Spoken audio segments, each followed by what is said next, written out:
Almost can't even think about it. It's too upsetting. We've got I've seen grown guys just stand there and cry because they really don't know what they're going to do. Pension problems are putting hundreds of local union workers on edge tonight. Good evening, everybody. Imagine working for decades only to find out that after you retire that the money you expected to receive wouldn't be going into your bank account. That is the problem hundreds of Teamsters union members are dealing with, as Dave Graber reports. 63-year-old Michael Jablon ran freight out of this and other yards for more than 3 decades. Working for the Teamsters, he and hundreds of other Western New York drivers assumed they'd be taken care of upon their retirement. Well, that assumption came crashing down when, in the past year, the Teamsters notified them that their pensions, their livelihoods, were in jeopardy. As the country was facing a government shutdown in 2014, an 11th-hour amendment to the omnibus bill made the guarantee for pensions for 250,000 retirees nothing more than an empty promise. That amendment weakened federal protections that had been in place for close to a half-century. That NPR bill took 40 years of promises on our pensions and wiped it out in 4 days.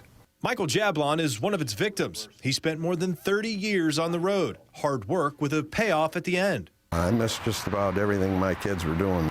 Missed it all because you were on the road working. After being injured in 2007, Michael finally put the truck in park. And that was the last one. I couldn't go back to work. At 55, he was beginning the retirement that he was promised and that he was looking forward to for decades. The tough thing that kept you staying at the job was thinking, well, eventually I'm going to be able to retire with a pension, take it easy, see my kids, grandkids, and everything then. Then the unthinkable. You get to that point, you're retired, you're collecting, and you think, finally, after all this struggle, and now they want to take it away.